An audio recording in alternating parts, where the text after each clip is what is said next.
Welcome to my channel, a list that brings your story about the love of a mafia boss. Now let's listen. The antiseptic smell burned my nostrils as I paced the cold linoleum floor, my cheap sneakers squeaking with each anxious step. The hospital corridor lights buzzed overhead, too bright, too harsh against my sleep-deprived eyes. 3 in the morning, and Lily's fever hadn't broken. My 4-year-old daughter's tiny body looked even smaller against the stark white hospital sheets, her chestnut curls, just like mine, splayed across the pillow as machines beeped a rhythm that both reassured and terrified me. "Ms. Carter?" The doctor's voice made me flinch. Dr. Patel's expression told me everything before her words could. The tests confirm our suspicions. Lily has aplastic anemia. It's quite advanced. The room tilted. I gripped the plastic chair beside me, knuckles white. What does that mean? Is she going to be okay? Her bone marrow isn't producing enough new blood cells. She needs a transplant, and soon. Dr. Patel's gentle voice couldn't soften the blow. "We'll need to test you immediately as a potential donor. Do you have any other family members who could be tested?" I shook my head, throat tightening. "It's just me and Lily. I'd been on my own since her father disappeared the day I told him I was pregnant. No parents, no siblings, just 2 paychecks that barely covered our tiny 1-bedroom apartment, and the babysitter while I worked double shifts at the hotel." "Well, let's start with you then," she said, though something in her expression told me she already suspected I wouldn't be a match. Mother's intuition. The same feeling that had brought me rushing to the emergency room when Lily's bruises wouldn't fade and her constant fatigue became something I couldn't ignore anymore.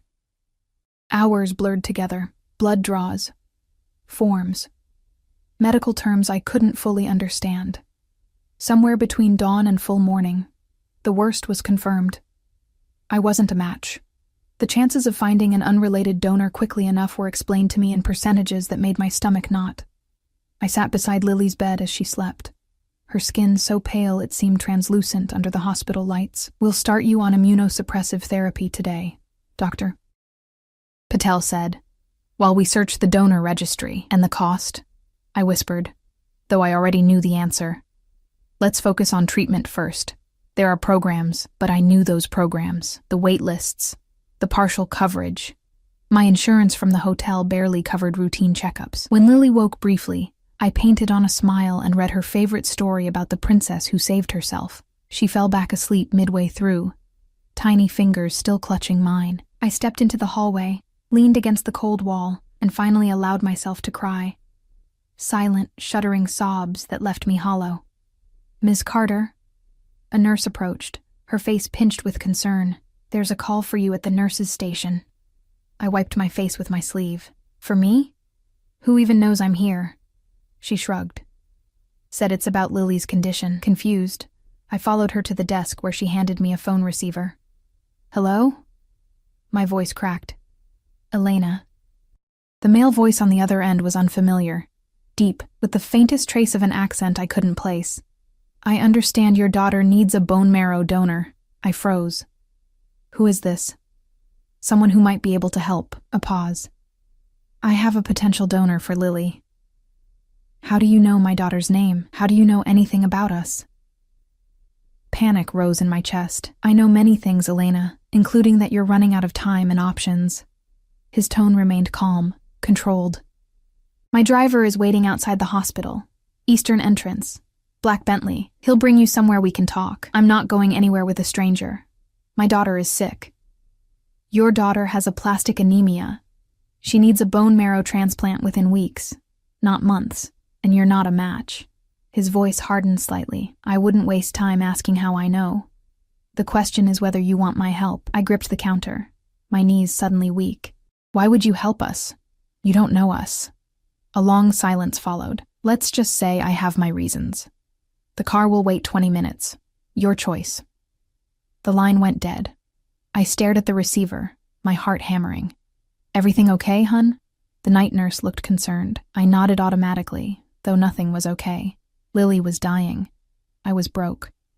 And a mysterious stranger somehow knew details about my daughter's condition that had only been confirmed hours ago. I peeked into Lily's room. She slept peacefully for now, machines tracking her declining health with cold precision. Dr. Patel had been clear. Without a donor match soon, the prognosis was poor.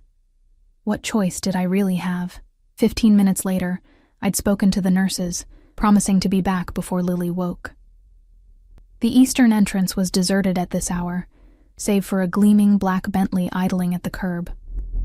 As I approached, a mountain of a man in a tailored black suit emerged from the driver's seat. Without a word, he opened the rear door. The interior smelled of expensive leather. I slid in, clutching my threadbare purse to my chest, suddenly aware of my unwashed hair and the coffee stains on my jeans. "Ms. Carter." The driver nodded in the rearview mirror as he pulled away. "Where are we going?" I asked, trying to keep my voice steady. "Not far." We drove in silence through the sleeping city, moving from the hospital district to downtown, then into the exclusive neighborhood I'd only seen from a distance, where the houses sat behind gates and walls. The Bentley finally turned into a private drive, stopping before an imposing stone mansion with softly lit windows despite the hour. The driver opened my door. "Inside, he's waiting." I followed a stone path to massive double doors that swung open before I could knock. A slim woman with a severe expression gestured me inside. "This way." The entryway alone was bigger than my entire apartment, all marble and crystal under soaring ceilings. My sneakers squeaked embarrassingly on the polished floor as I followed her through to a study where a fire crackled in a fireplace large enough to stand in. "Wait here." The woman left, closing heavy wooden doors behind her. I stood awkwardly, afraid to touch anything. Books lined the walls from floor to ceiling. A massive desk dominated one end of the room, and leather chairs were arranged near the fireplace. Everything spoke of old money and power, things as foreign to me as another language. The door opened soundlessly. I turned. He entered like he owned the air itself, which, in this house, I supposed he did. Tall, with broad shoulders outlined perfectly by what I instinctively knew was a bespoke suit. Dark hair, the kind of thick black that absorbs light rather than reflects it, swept back from a face that belonged in a Renaissance painting. Late 30s, perhaps. He moved with the easy confidence of someone who never questioned his place in the world. But it was his eyes that froze me in place, dark, intelligent, and utterly unreadable as they assessed me. Elena Carter. My name in his voice wasn't a question. "Sit." I remained standing. "Who are you?" A barely perceptible smile touched his lips. "Cautious." "Good." He moved to a sideboard, pouring amber liquid into 2 crystal glasses. "My name is Alexander Vega." The name meant nothing to me. "You said something about a donor for my daughter." I wasn't interested in pleasantries. "How would you know anything about that?" He gestured to the chairs. "Please, sit. You look dead on your feet." Reluctantly, I sank into the leather chair. It was obscenely comfortable after hours of hospital plastic. He handed me a glass I didn't want but took anyway, then sat opposite me, one ankle resting casually on his knee. "I have connections at Memorial. When your daughter was diagnosed, I was informed." "Why would anyone inform you about my daughter?" He took a sip of his drink, studying me over the rim. "I make it my business to know what happens in this city." A chill ran through me. I'd heard whispers from the other maids at the hotel about men who controlled things from the shadows. Men you didn't cross. "You still haven't said why you care." Alexander set his glass down. "Your daughter needs a donor. I have access to someone who's a match." My heart stuttered. "How could you possibly know that? The doctors just ran the tests. I have resources." His gaze remained steady. "The donor is already being prepared.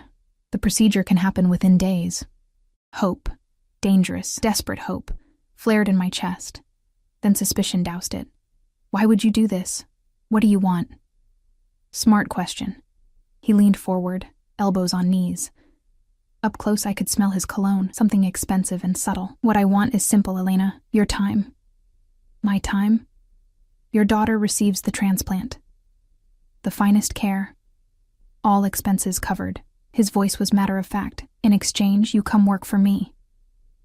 I nearly laughed. "Work for you? Doing what?" "I clean hotel rooms." "Not anymore." His eyes never left mine. "You'll live here, in the East Wing. Your daughter, too, once she's recovered. You'll attend certain events with me. Be seen." Nothing. Inappropriate. Understanding dawned slowly. "You want A fake girlfriend? A shadow crossed his face. I want a companion who isn't after my money or connections, someone genuine. Why me? The question escaped before I could stop it. Something flickered in his eyes. Let's say you remind me of someone. I set the untouched drink aside. This is insane. I don't know you. You could be anyone. True. He reached for a folder on the side table and handed it to me. These are your daughter's medical records, including tissue typing. And these, he pointed to another page, are the donor's results. A perfect match. I stared at the papers, medical terms swimming before my eyes. How did you get these? As I said, I have resources. He stood, buttoning his jacket in one fluid motion. The donor is my cousin. He's willing, but there's a condition. You, I realized. Alexander nodded. Me, or more specifically, my wishes. I've been looking for someone like you for some time, Elena. This situation is convenient. Convenient? Anger flashed through me. My daughter is dying, and I'm offering to save her. His voice remained calm. Consider it a mutually beneficial arrangement. I stood, clutching the folder. Then you leave with my best wishes and return to the hospital to wait for the donor registry. His expression hardened slightly. Though with Lily's blood type and ethnic background, the odds aren't in your favor. The truth of his words hit like a physical blow. I'd seen the doctor's face, heard the carefully worded cautions about managing expectations. How long? I asked, hating how small my voice sounded. How long would I have to stay? 1 year. He moved closer, and I fought the urge to step back.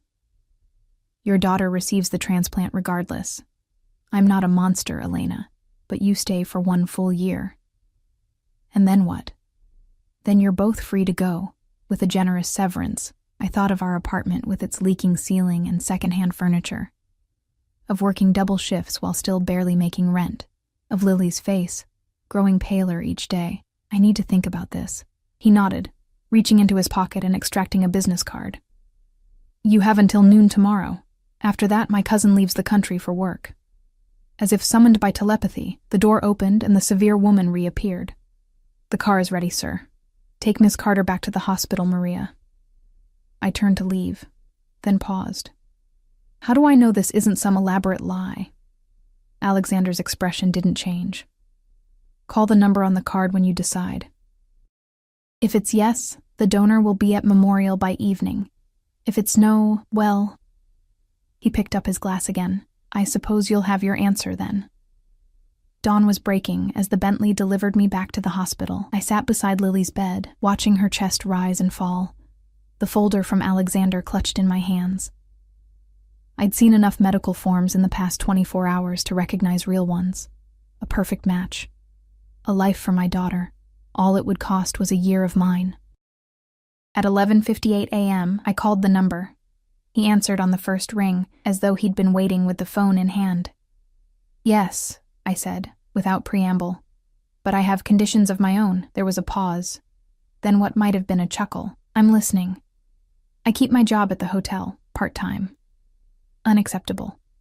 It's non-negotiable. I surprised myself with my firmness. I need something that's mine. Something normal. Another pause. 2 days per week. Maximum. And Lily stays with me. Always. She's not some accessory to be hidden away when inconvenient. Of course. He sounded almost offended. I would expect nothing less. I took a deep breath. Then we have a deal. Excellent. His tone warmed slightly. The donor will arrive at Memorial within the hour. I'll send Maria with papers for you to sign. Alexander? I said, before he could hang up. Yes? If you betray us, if this is some kind of trick, you should know I'll do whatever it takes to protect my daughter. Whatever it takes. This time, I was certain. He laughed, a rich sound that sent an unexpected shiver down my spine. Elena Carter, he said. I'm counting on it. I hung up, staring at Lily's sleeping face, wondering what devil's bargain I'd just made. And with whom. The next 48 hours passed in a blur of medical jargon, consent forms, and the constant beeping of hospital monitors.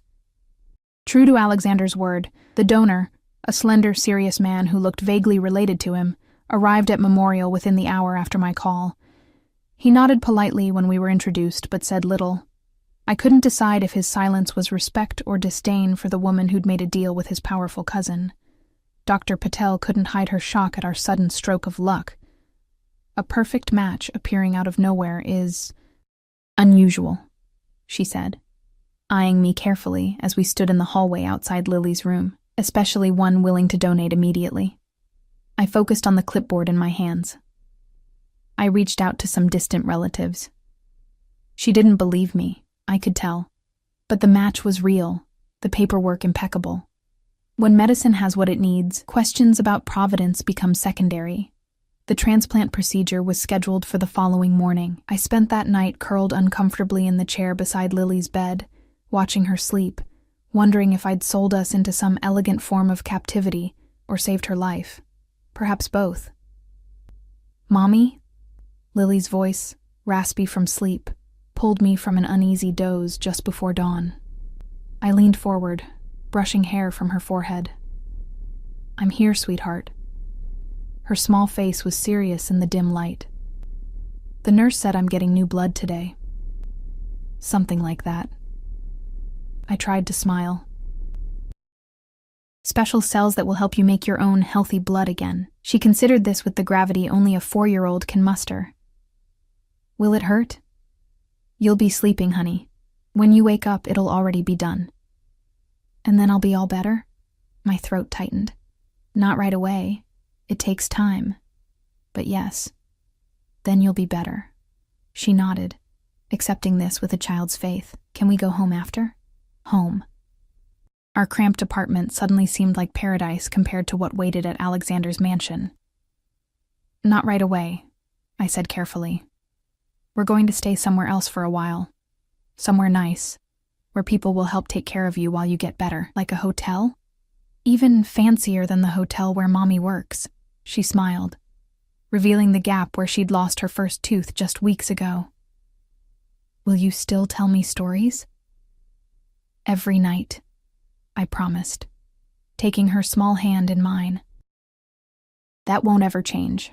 Later, as they wheeled Lily toward the operating room, a nurse handed me a cup of terrible coffee and a sympathetic smile. "The waiting's the hardest part," she said. I nodded, unable to tell her that waiting was all I'd been doing. Waiting tables, waiting for payday, waiting for Lily's father to become a man he never would, now waiting to begin a year of my life that belonged to a stranger. I was still in the waiting room, staring blankly at a muted TV, when I felt someone sit beside me. The subtle scent of expensive cologne registered before I turned to see Alexander Vega, looking impossibly put together in a charcoal suit despite the early hour. "The procedure is going well," he said without preamble. I straightened, suddenly self-conscious of my rumpled clothes and unwashed hair. "How do you know that?" "I have someone in the operating room."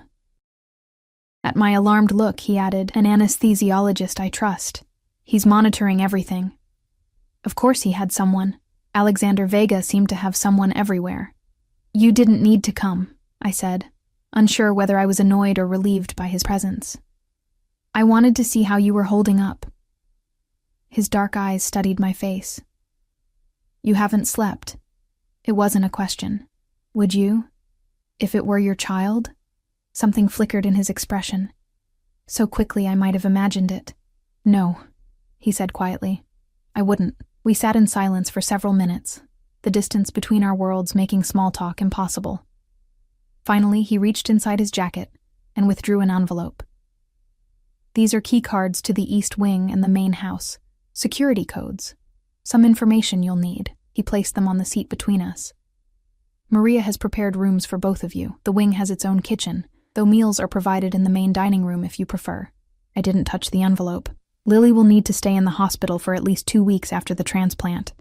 The recovery period has been arranged to continue at home under private medical supervision." His tone brooked no argument. "Dr. Patel has agreed to oversee her care. A recovery room has been prepared with all necessary equipment." I stared at him. "You can't just remove a child from hospital care." "I can provide better care." Again, that hint of offense. a private nurse.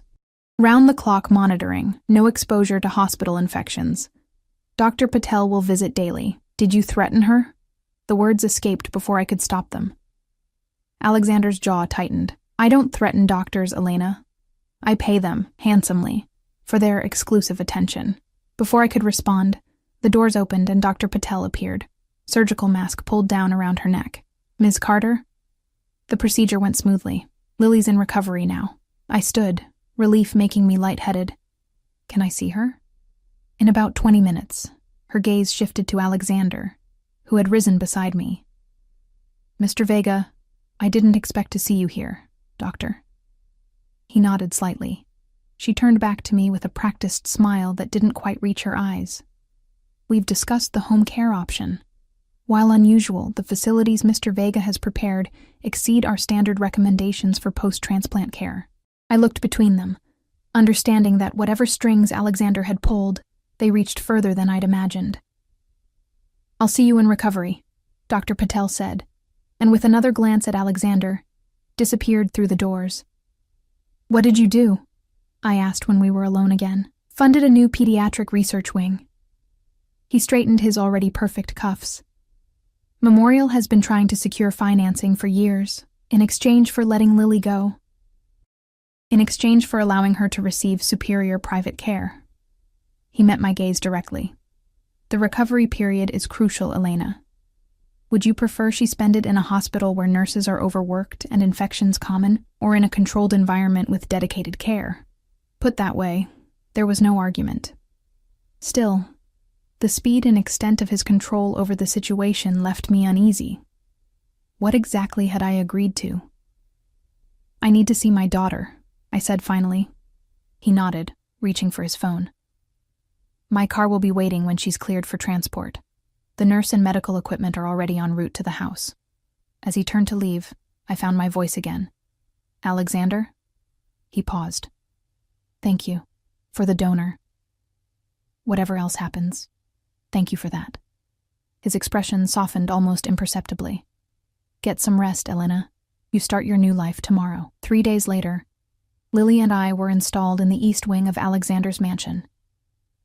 True to his word, a recovery room had been transformed into a medical suite that would make most hospitals envious. Lily, still weak but improving daily, was delighted by the enormous windows overlooking gardens and the tablet loaded with every children's movie and game imaginable. Is this a castle, Mommy? She asked our first night, as I tucked her into a bed that could have fit 4 of her. Sort of, I said, smoothing her hair. We're going to stay here while you get better. Is the man with the serious face a king? I smiled despite myself. What man, sweetheart? The one who came to check on me. He looks like the pictures of kings in my books. All tall and... She scrunched her face, searching for the word. Important. Alexander. I hadn't seen him since the hospital, though I knew he was in the house. He's not a king. He owns this house. He's letting us stay here. Is he nice? A complicated question. He helped make you better, I said carefully. That was nice. She nodded, accepting this child's logic, then yawned widely. Story time, I said, grateful for the change of subject. Which one tonight? The princess one, she murmured, eyes already drooping. But the scary part with the dragon, too. I'd barely finished the story when she drifted off, her breathing deep and even. I sat watching her, still marveling at the color returning to her cheeks. Whatever deal with the devil I'd made, seeing her improve made it worthwhile. A soft knock at the door made me turn. Maria, Alexander's severe-looking housekeeper, stood in the doorway.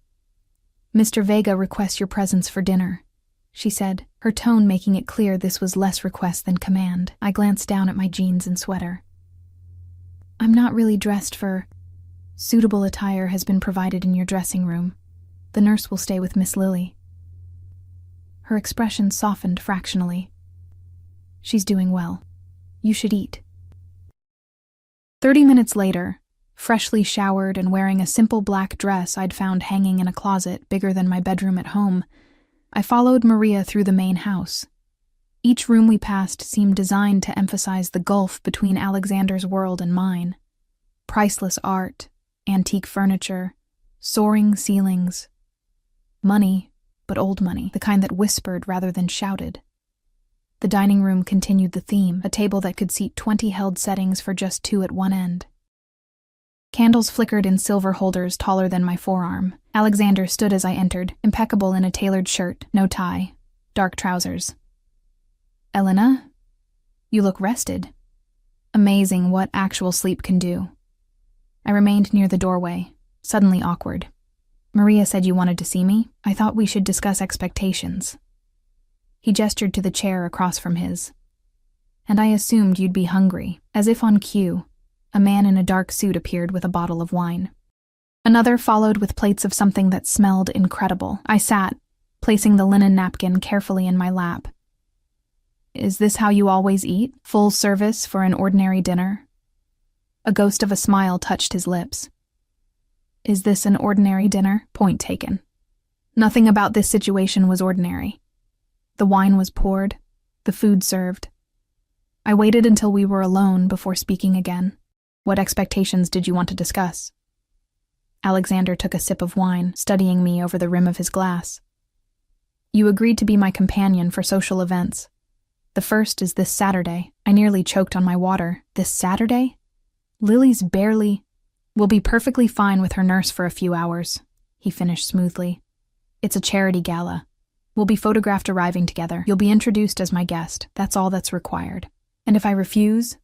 His expression cooled. "That would be disappointing, especially after the considerable arrangements made for your daughter's care." The reminder of my debt hung between us like an invisible chain. I pushed food around my plate, appetite gone. "What am I supposed to wear to a charity gala?" "Maria will arrange a fitting tomorrow. Everything will be provided. Everything will be provided." Those words echoed in my mind as I followed a stone-faced Maria through a series of high-end boutiques the next afternoon. A car had arrived promptly at 10, whisking us to the city's exclusive shopping district where, it seemed, Alexander had accounts everywhere. Salespeople fawned over us, or rather, over the Vega name, bringing champagne I didn't drink, and speaking in hushed tones about Mr. Vega's preferences. "I can choose my own clothes," I muttered to Maria after the third boutique, where a rail of pre-selected evening gowns awaited my arrival. Maria's expression remained impassive. "Mr. Vega is particular about appearances, so I'm just a mannequin to be dressed up?" I fingered the delicate beading on a midnight blue gown that probably cost more than 6 months' rent. "You are representing him," she corrected, her tone softening slightly. "The world he moves in, it notices everything." By late afternoon, I had a gala dress, shoes, jewelry, on loan, Maria emphasized, and a lingering sense of being transformed into someone I didn't recognize. The woman in the boutique mirrors, draped in silk and diamonds, looked nothing like Elena Carter, single mother and hotel maid. She looked like she belonged in Alexander Vega's world. That thought troubled me all the way back to the mansion. "Is Lily okay?" I asked as soon as we returned, the shopping bags whisked away by silent staff. "The nurse reports she had lunch, watched movies, and took her medications on schedule," Maria replied. "She's napping now." I nodded, relieved but still anxious to see her. As I turned toward the east wing, Maria cleared her throat. "Mr. Vega would like you to join him for drinks on the terrace at 7. Again, the phrasing suggested option where none existed. "Fine," I said, too tired to argue. "I'll be there." Lily was indeed sleeping when I checked on her. Her breathing deep and even, cheeks flushed with healthy color. I sat beside her bed, watching her chest rise and fall, amazed at how quickly she was improving. The nurse, a kind but no-nonsense woman named Helen, assured me her recovery was proceeding remarkably well. "The donor match was exceptional," she said, checking Lily's vitals with practiced efficiency. "And having this level of care certainly helps." I nodded, guilt and gratitude warring within me. Whatever his motives, Alexander had saved my daughter. That fact alone forced me to honor our arrangement, whatever misgivings I had. At precisely 7, I made my way to the main house. I'd changed into the only outfit I'd brought that wasn't stained or worn, a simple black sundress and sandals that had once been my good clothes, but now seemed painfully inadequate in this setting. The terrace overlooked manicured gardens that stretched to a distant tree line. The evening was warm, golden sunlight slanting across stone balustrades and highlighting the glass tables where Alexander stood with his back to me, phone pressed to his ear. He spoke rapidly in what sounded like Italian, his voice low and controlled, but with an undercurrent of tension. I hesitated at the threshold, unwilling to interrupt. He must have sensed my presence, though, turning slightly to acknowledge me with a nod before finishing his call. "È fatto. Non discuterò più." He ended the call abruptly, slipping the phone into his pocket before turning to me fully. "Elena." He gestured to the seating area where a bottle of wine and glasses waited. "How was your shopping experience?" "Expensive," I said, taking the seat farthest from him. A smile ghosted across his face as he poured wine into 2 glasses. "Worth every penny, I'm sure." I accepted the glass, but didn't drink. "Why am I really here, Alexander?" He raised an eyebrow. We discussed the terms. My companion for social events. "There are escort services for that sort of thing." His expression hardened. "That's not what this is." "Then what is it?" I leaned forward. "Why me?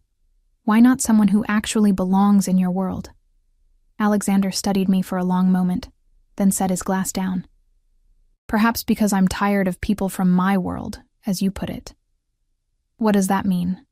"It means every woman I meet has an agenda." He spoke matter-of-factly. "They want my money, my connections, or the status of being with someone like me. They research me before we meet. They know exactly what to say, what to wear, how to act." "And I don't?" I couldn't keep the skepticism from my voice. "You looked me in the eye and threatened me," he said, something like admiration coloring his tone. "Even after I offered to save your daughter, that interested me. I remembered our phone call, my desperate bravado. I was just trying to protect Lily." "Exactly." He leaned back, dark eyes assessing me.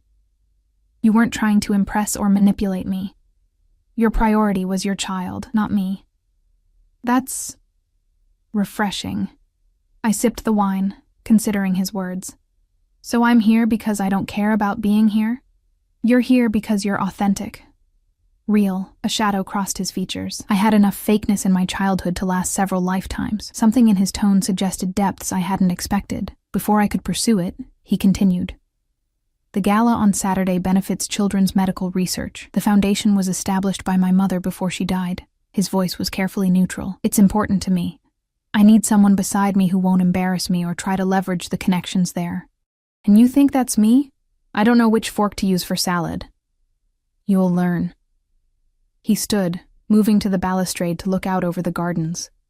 The rest, the authenticity, can't be taught. I watched him, this enigmatic man who'd upended my life, wondering what experiences had shaped him. What made someone with his power and wealth seek out someone like me? "Is Lily's father in the picture?" The question came abruptly, though his tone suggested he already knew the answer. "No." I set my glass down harder than intended. He disappeared as soon as I told him I was pregnant. Alexander turned, his expression darkening. "His name?" "Why? Planning to hunt him down?" "Perhaps." Something in his voice made me believe him. "It doesn't matter. Lily and I have managed fine without him. Until she got sick." The brutal truth of those words stung. "Yes. Until then." He moved back to his seat, closer to me this time. "Tell me about him." "There's not much to tell." Mark worked at the same hotel when I first started. He was charming, attentive. I shrugged, the pain long dulled to a familiar ache. When I got pregnant, he said he needed time to think. His thinking apparently involved emptying our shared account and leaving town. "He stole from you?" Alexander's voice had taken on a dangerous edge. "It was years ago." "That's not an answer." I met his gaze directly. "Yes, he stole from me. About $4,000. Our entire savings. I was 22, pregnant, and suddenly homeless. Happy? No." His jaw tightened. Men who abandon their children deserve particular consequences. Something in his expression made me shiver. "It's in the past." "Perhaps." He didn't sound convinced. We sat in silence for a moment, the setting sun casting long shadows across the terrace. Finally, I asked the question that had been nagging at me. The donor, your cousin, why was he willing to help? Alexander's expression shuddered. Family obligations, that's all. In my family, when I ask for something, it's provided. His tone left no room for further discussion. How is Lily recovering? I allowed the change of subject. Better than expected. The nurse says she might be able to move around more tomorrow. Good. He nodded, seeming genuinely pleased. The gardens are pleasant for a child. Security has been instructed to ensure you both have privacy while outside. The reminder of the security surrounding us, both protection and subtle imprisonment, dampened the momentary connection I'd felt. The staff are talking, I said suddenly. About why I'm here. Alexander seemed unsurprised. People always talk. They think I'm your mistress, and that bothers you? Shouldn't it? I challenged. I have a daughter who asks questions. He considered this. Tell them, and Lily, whatever makes you comfortable, that you're a guest, a friend. The arrangement is between us, Elena. Before I could respond, his phone buzzed. He glanced at it, his expression hardening. I need to take this. He stood, already moving away. Maria will show you the dress options for Saturday. Choose whichever you prefer. And just like that, I was dismissed. The brief window into Alexander Vega closing as abruptly as it had opened. Saturday arrived with military precision. A hairstylist and makeup artist appeared in my rooms at noon. The gown, a deep emerald silk that flowed like water, was delivered pressed and perfect. Jewelry followed, emeralds and diamonds that made me afraid to move. These can't be real, I whispered as Maria fastened the necklace. Mr. Vega doesn't do imitations, she replied simply. By 7, I stood in the mansion's grand foyer, feeling like an imposter in someone else's life. The woman in the mirror was unrecognizable, elegant, polished, adorned in finery worth more than I'd earn in a decade. Lily had gasped when she saw me. You look like a princess, Mommy. I'd twirled for her, making her giggle, before kissing her goodnight and extracting a promise to behave for the nurse. Even that small separation made my stomach knot with anxiety. Footsteps on the marble floor made me turn. Alexander descended the grand staircase, the picture of masculine elegance in a tailored tuxedo. He paused when he saw me, something flickering in his dark eyes. The emerald was the right choice, he said, approaching slowly. You look stunning. I look like someone else, I replied honestly. No. He reached me, adjusting the drape of my wrap with practiced hands. You look like yourself, just without the weight of the world on your shoulders for once. The observation was uncomfortably perceptive. Before I could respond, he offered his arm. The car is waiting. Remember, tonight you're simply my guest. Nothing more is expected. The drive into the city passed in relative silence. I stared out the window, trying to calm my nerves, very aware of the powerful man beside me. Only when the car slowed near a brilliantly lit hotel did Alexander speak again. One thing I should mention. His voice was casual, too casual.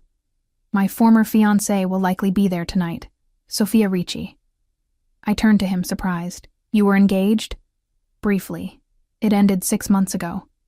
His tone was neutral, but I detected something underneath. Anger, pain. She'll almost certainly approach us. She may say things designed to unsettle you. Why? Because that's who she is. The set of his jaw told me there was more to the story. Just be aware. The car stopped at the entrance, where photographers clustered near a red carpet. My heart rate doubled. You didn't mention press, I hissed. Local society pages. Nothing significant. He straightened his already perfect cuffs. Just smile and stay close to me. Before I could protest further, the car door opened. Alexander emerged first, then extended his hand to me. The camera flashes began immediately. I took his hand, focusing on not tripping as I stepped onto the carpet. His fingers tightened around mine. Breathe, Elena, he murmured, his lips close to my ear. You're doing fine. We moved forward, his hand now resting at the small of my back, a gesture both protective and possessive. More flashes. Questions called out. Mr. Vega, who's your date? Alexander, over here. He guided me forward without responding, his expression pleasant but reserved. I mimicked his composure, though my heart hammered against my ribs. At the entrance, he leaned close again. First test passed, he said, his breath warm against my skin. Now for the wolves inside. The ballroom was a sea of wealth and privilege, women draped in couture and jewels, men in impeccable tuxedos, all moving through the space with the easy confidence of those born to it. Crystal chandeliers cast warm light over marble floors and ice sculptures. A string quartet played something classical that I couldn't name, but recognized from movies about people far removed from my reality. Alexander's hand remained at the small of my back, steady and warm as he guided me through the crowd.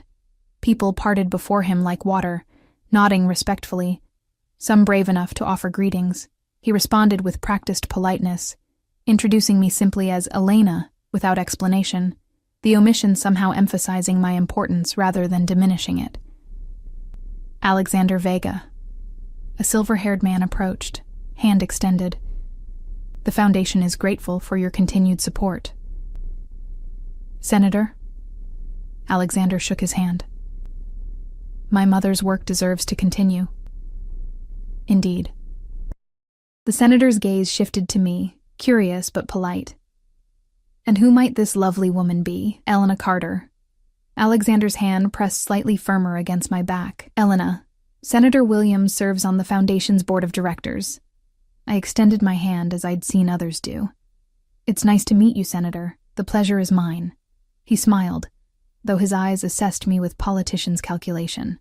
I don't believe we've seen you at these events before. The first time, I managed, acutely aware of my accent compared to the cultured tones around me. Elena's daughter recently underwent a bone marrow transplant, Alexander said smoothly. Her recovery is why tonight's fundraising is particularly meaningful to us. The senator's expression softened with what seemed like genuine sympathy. I'm sorry to hear that. Is she improving? Yes, I said, surprised and touched by Alexander's tactical truth. The transplant was successful. She's recovering well. Wonderful news. The senator glanced between us, clearly recalibrating whatever assumptions he'd made. I hope we'll see more of you both. As he moved away, I gave Alexander a questioning look. That was almost honest. A ghost of a smile touched his lips. The most convincing lies contain truth, Elena. We moved deeper into the room, pausing to speak with various dignitaries and wealthy patrons. Alexander handled each interaction with smooth confidence, occasionally offering details about me that walked the line between truth and fiction. I was a single mother. My daughter had been ill. I was staying with him during her recovery. All true, yet arranged to imply a relationship beyond our business arrangement. You're a natural, he murmured as we accepted champagne from a passing waiter. They're intrigued. Because they're trying to figure out what someone like you is doing with someone like me, I replied, maintaining my smile for watching eyes. No. His dark gaze held mine. Because you're not trying to impress them. And that's refreshing in this crowd. I took a sip of champagne to hide my confusion.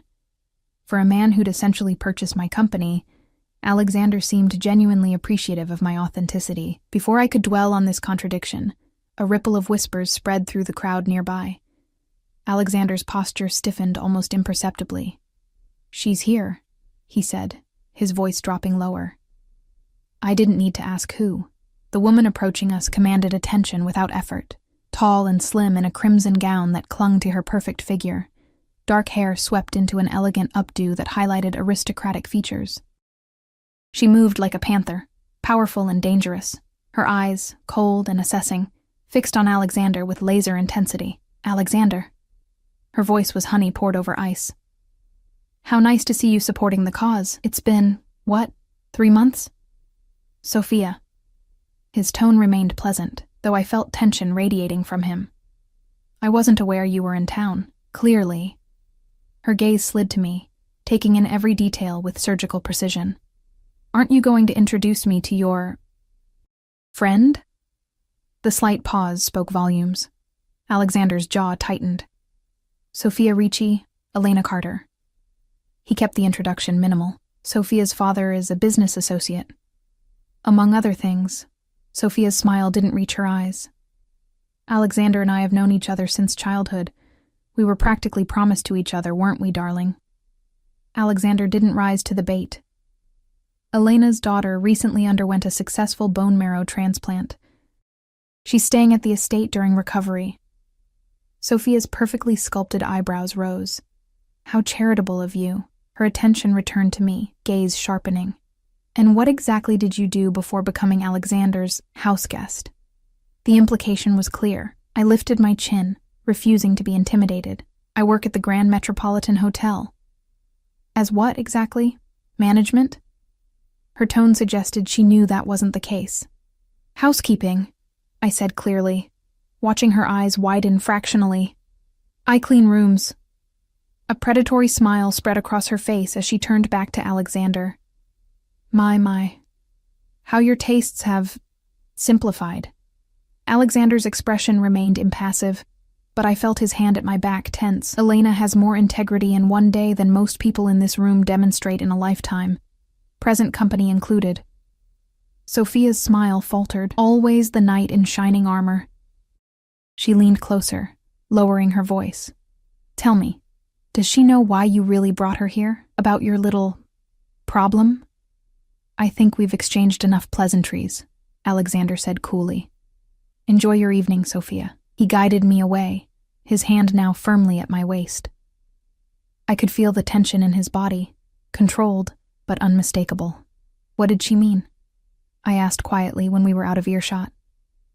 About why you brought me here. Sophia specializes in creating drama. His voice was tight. It's best to ignore her. She seemed pretty confident that there's something I don't know. Alexander stopped, turning to face me. There are many things you don't know about me, Elena. Just as there are many things I don't know about you. That's the nature of our arrangement. His evasion only heightened my curiosity, but before I could press further, a chime announced dinner. Alexander offered his arm. Shall we? I took it, aware of eyes following us, especially Sophia's burning gaze from across the room. Dinner was an elaborate multi-course affair at tables adorned with floral arrangements that probably cost more than my monthly rent. Alexander and I were seated at a prominent table near the front, alongside the senator and other Foundation board members. I followed Alexander's lead on which fork to use, grateful that my mother had at least instilled basic table manners in me before she died. Throughout the meal, Alexander was attentive, refilling my water glass, explaining dishes in discreet murmurs, his hand occasionally brushing mine when reaching for his wine. To any observer, we appeared to be a couple, comfortable, intimate, connected. His performance was flawless, yet I caught him watching Sophia more than once, his expression unreadable. She held court at a table across the room, laughing too loudly, touching the arm of a handsome man beside her whenever Alexander glanced their way. The theater of former lovers, each pretending indifference while hyper-aware of the other. After dinner came speeches about the Foundation's work. Alexander was called to the podium, his presence commanding immediate silence from the crowd.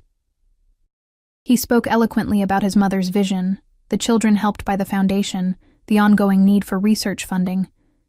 In that moment, he seemed genuinely passionate, not the calculating businessman I'd come to know. My mother believed that every child deserves a fighting chance, he said, his voice carrying through the hushed room. No parent should have to choose between treatment for their child and financial ruin. Our eyes met across the room, and something passed between us, an acknowledgement of the irony. He had saved Lily, yes, but at a price. A different kind of debt. When he returned to our table, applause still echoing, I leaned closer. You really care about this, don't you? My mother died of leukemia when I was 14, he said quietly, after watching her fight for 2 years. So yes, I care. The revelation stunned me. It was the most personal thing he'd shared, offered without calculation or apparent motive. Before I could respond, the orchestra began playing, signaling the start of dancing. Alexander stood, offering his hand. Shall we? I don't know how to dance, I admitted. Not like this. Just follow my lead. He guided me onto the dance floor where other couples were already moving to a waltz. His hand settled at my waist, the other taking mine. He drew me closer than strictly necessary. Relax, he murmured as we began to move. Dancing is just walking with rhythm. Under his guidance, I found myself gliding across the floor with surprising ease. He was an excellent lead, anticipating my movements before I made them, his body guiding mine with subtle pressure. "Everyone's watching us," I whispered, catching glimpses of curious faces as we turned. "Let them watch." His eyes never left mine. "You're the most interesting woman in the room." "Because I'm with you." "No." His hand tightened slightly at my waist. "Because you're the only one here who doesn't care about being here." As the music continued, I found myself relaxing into his hold, the rhythm becoming natural, almost hypnotic. The lights, the music, the champagne I'd consumed, it all created a dreamlike quality to the moment. "Why did you and Sophia end your engagement?" I asked, the question escaping before I could reconsider. His steps never faltered, but something darkened in his eyes. "She wasn't who I thought she was." "What does that mean?" Alexander was silent for several measures of music. I discovered she was feeding information about my business to a rival, using our relationship to access things she shouldn't have. "She was spying on you?" I couldn't hide my surprise. "Her father has connections to organizations I refuse to work with." His voice had cooled. "She was his perfect spy, placed in my life since childhood. I was blind to it until recently." The revelation cast his wariness in a new light.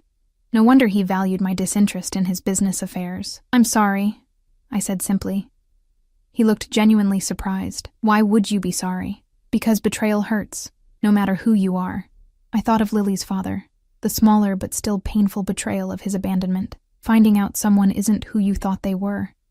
It changes you. Something shifted in Alexander's expression. A softening around the eyes, a slight relaxation of his guarded posture. "Yes," he said quietly. "It does." The music ended, but he didn't release me immediately. We stood in the center of the dance floor, still connected, something unspoken passing between us. The moment was shattered by the deliberate clearing of a throat. We turned to find Sophia standing nearby, her crimson lips curved in a mocking smile. "May I cut in?" she asked, though it wasn't really a question. For old time's sake. Alexander's jaw tightened, but social protocol left him little choice. He turned to me. "Would you mind, Elena? Just one dance."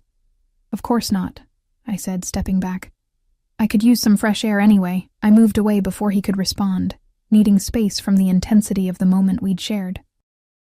As I glanced back, I saw Sophia step into Alexander's arms, her body pressing against his with familiar intimacy, her lips close to his ear as she whispered something that made his expression darken. I found my way to a terrace overlooking the hotel gardens, grateful for the cool night air against my flushed skin.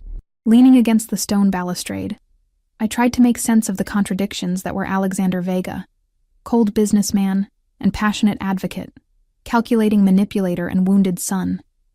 And more confusing still, the unfamiliar warmth that had spread through me as we danced, his eyes never leaving mine. The night air carried the scent of roses from the gardens below, a welcome respite from the perfumed atmosphere of the ballroom. I breathed deeply, trying to clear my head of the confusing tangle of emotions the evening had stirred. The weight of the borrowed diamonds around my neck suddenly felt suffocating, a physical reminder of how far I was from my real life. Quite the Cinderella story, isn't it? I turned to find Sophia approaching, her crimson dress almost black in the dim light of the terrace. I hadn't heard the door open. "That was a quick dance," I observed, instinctively straightening my posture. Alexander was called away. Her smile was all predator, something about an urgent call. She moved beside me at the balustrade, close enough that I could smell her expensive perfume.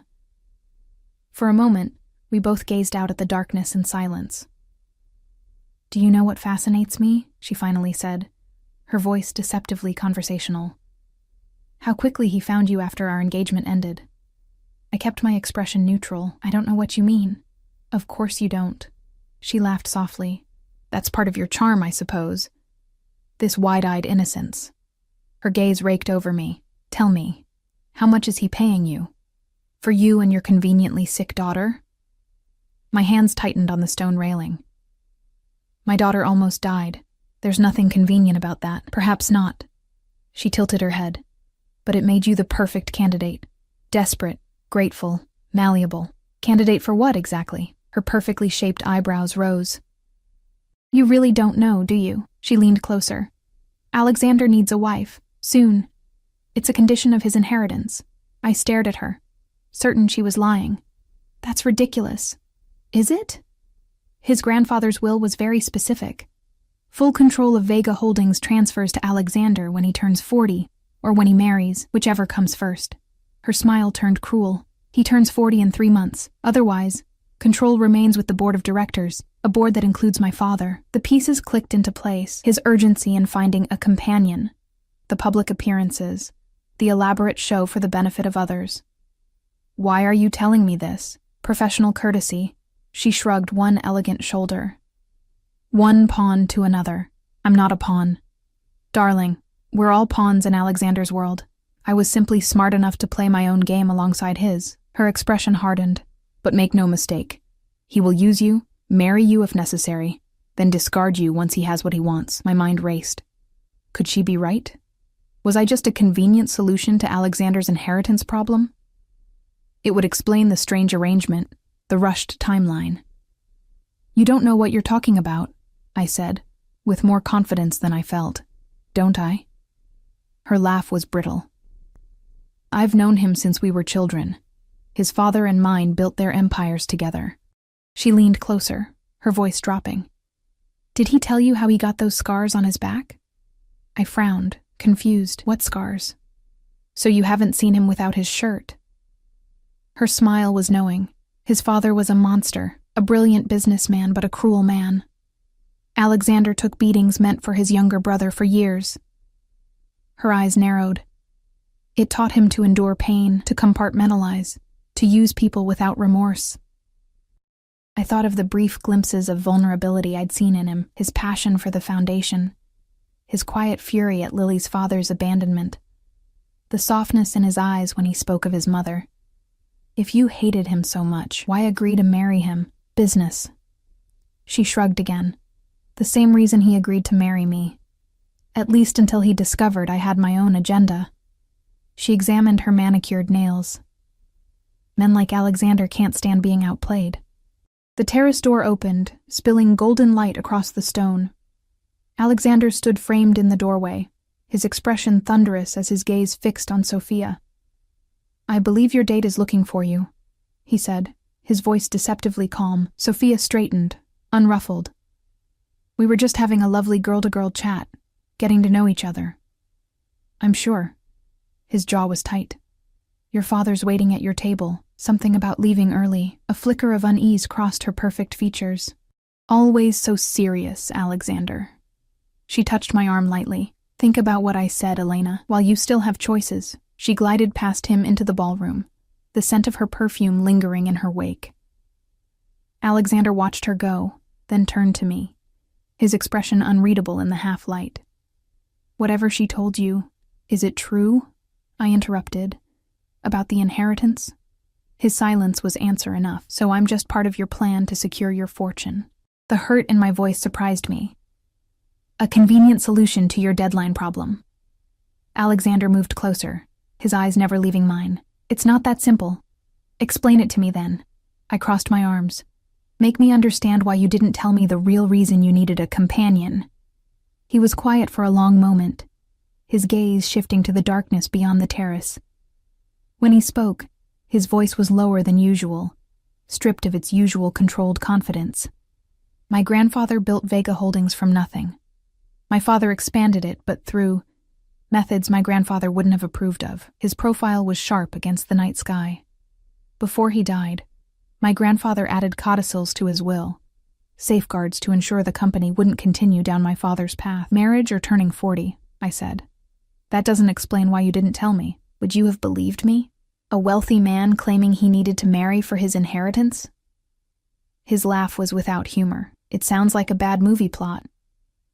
So instead you crafted this elaborate charade, making me think you just needed arm candy for events. I needed someone real, Elena. He turned to face me fully. Someone who wouldn't be with me for the money or power. Someone who would make the board believe this was genuine. Because Sophia betrayed you. The pieces continued falling into place. You couldn't trust anyone from your world. So you found someone desperate enough from outside it. A muscle in his jaw ticked. I found someone with integrity. Someone who would do anything for her child. Someone, he hesitated. Someone I could trust precisely because she had no interest in my world. And when your birthday passes, when you secure your inheritance, what happens to me and Lily then? You'll be taken care of. He stepped closer, generously, as we agreed. And if I walk away now, if I take Lily and leave tonight, his expression tightened. You won't. Because of our deal? Because Lily needs continued medical care. His voice was gentle but firm. Care I can provide better than any alternative available to you. The truth of his words stung. He had me trapped not by force or threats, but by my own desperate love for my daughter. This was never about me being authentic or refreshing, I said bitterly.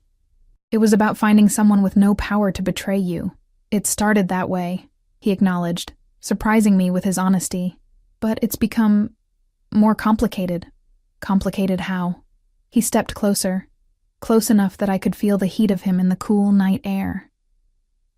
You fascinate me, Elena, your strength, your devotion to your daughter, the way you look at me like I'm just a man, not a Vega. His proximity was distracting, my body responding traitorously to his nearness. I stepped back, needing distance to think clearly. I want to go back to the house, I said. I need to check on Lily. Alexander nodded, not pushing further. I'll have the car brought around. The ride back to the mansion passed in tense silence. I stared out the window, turning Sophia's revelations and Alexander's partial confirmations over in my mind. The man beside me was still largely a mystery. Powerful, controlling, yet capable of genuine compassion. The man who had saved my daughter's life, but under terms that served his own interests first. As the car pulled through the mansion gates, Alexander finally spoke. I never intended to hurt you, Elena. But you were willing to use me, I replied, my voice tired rather than angry. We're using each other. His honesty was almost brutal. You need Lily's care. I need what you can provide. The difference is, I've been transparent about what I want from you. Except for the small detail about needing a wife. His mouth tightened. That wasn't part of our original arrangement. And now? He didn't answer immediately, his gaze fixed on the darkened mansion ahead. Now I'm asking you to consider it. My heart stuttered. You can't be serious. Deadly serious. He turned to face me. Marry me, Elena.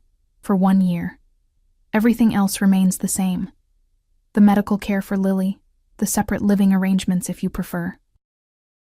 After 1 year and a day, we divorce. You receive $5 million and a house in your name. I stared at him, speechless. You're actually proposing a marriage of convenience in 2025. I'm proposing a solution that benefits us both. His expression was earnest, almost vulnerable. I secure my inheritance, you secure Lily's future, and if I refuse, our original arrangement stands. He held my gaze steadily. I'm a man of my word, Elena. The car stopped at the mansion's entrance. Before the driver could open the door, I turned to Alexander. I need time to think about this, he nodded. Of course. Take all the time you need. A ghost of a smile touched his lips. I have exactly 12 weeks until my birthday. Inside, I went directly to the East Wing, needing to see Lily, to ground myself in the one truth I was certain of, my love for my daughter. She was sleeping peacefully, her color good, breathing even. Helen, the night nurse, assured me everything had been fine. I kissed Lily's forehead gently, then retreated to my own room, methodically removing the borrowed finery. The emerald dress, the diamond jewelry, the crystal-studded heels. With each piece, I felt more like myself again. In the shower, I scrubbed away the last traces of the night. The expensive makeup, the hairspray, the lingering scent of Alexander's cologne that had somehow transferred to my skin during our dance. But his proposal couldn't be washed away so easily. It echoed in my mind as I dressed in my own worn pajamas and slipped between silk sheets that cost more than my monthly rent. $5 million. A house. Security for Lily that I could never provide on my own. Medical care throughout her childhood. The best schools. College without debt. All for a year of my life, a year pretending to be Alexander Vega's wife. I tossed and turned, sleep elusive. Near dawn, I gave up and wandered to the wing's small kitchen for tea. To my surprise, a light was already on, and Alexander sat at the counter, suit jacket discarded, tie loosened, dark hair slightly disheveled. He looked up as I entered, surprise flickering across his features. "Couldn't sleep?" he asked. I shook my head, suddenly aware of my threadbare pajamas and tangled hair. "Too much on my mind." He nodded, understanding without words. "Tea?" He gestured to the steaming cup before him. "Please." He rose to prepare it, his movements surprisingly domestic, for a man who likely had staff to perform every task. We were silent as he steeped the tea, added honey without asking how I took it. He'd noticed, I realized. This man who controlled empires had noticed how I drank my tea. "Alexander?" I said as he handed me the cup, our fingers brushing. "Why me?" "Really?" He considered the question longer than I expected. "When I saw you in the hospital that night, exhausted, terrified for your daughter, yet still standing, still fighting, I saw someone extraordinary." His eyes met mine. "Someone who would do anything for those she loves. Someone incorruptible in a world where everyone has a price." "Everyone has a price," I said quietly. "Mine is just my daughter's life." "No." He shook his head. "Your price isn't money or power for yourself. That makes you rare." He hesitated, then added, "and valuable." "As a wife?" "As a partner." The word seemed to surprise even him. "Someone I can trust precisely because your priorities are clear. Lily first, always."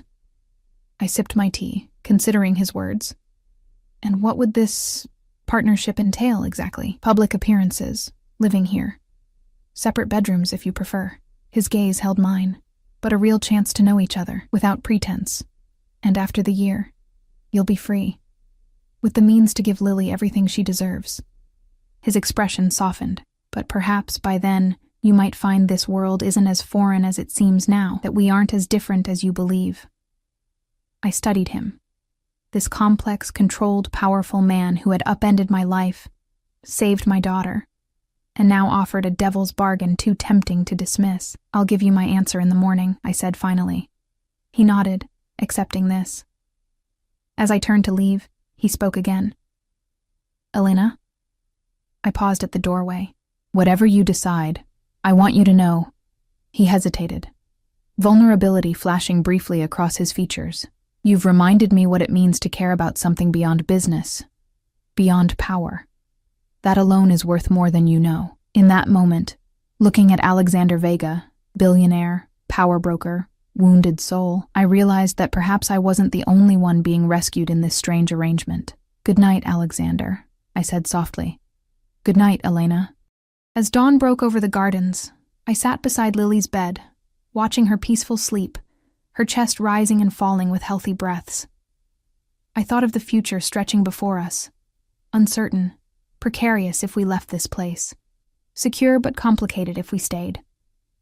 When she opened her eyes, smiling sleepily up at me, I knew my answer, had perhaps known it all along. Later that morning, I found Alexander in his study, already immersed in work despite the early hour. He looked up as I entered, his expression carefully neutral. "I've made my decision," I said, my voice steady. He set down his pen, giving me his full attention. "And?" "Yes." I met his gaze directly. 1 year. For Lily's future." Something flickered in his dark eyes. Relief, satisfaction, and perhaps something deeper I wasn't ready to name. "For Lily," he agreed, rising from his desk. "And perhaps by the end, for us as well." As he crossed the room toward me, his expression softening into a genuine smile I'd rarely seen, I realized that this bargain, born of desperation, necessity,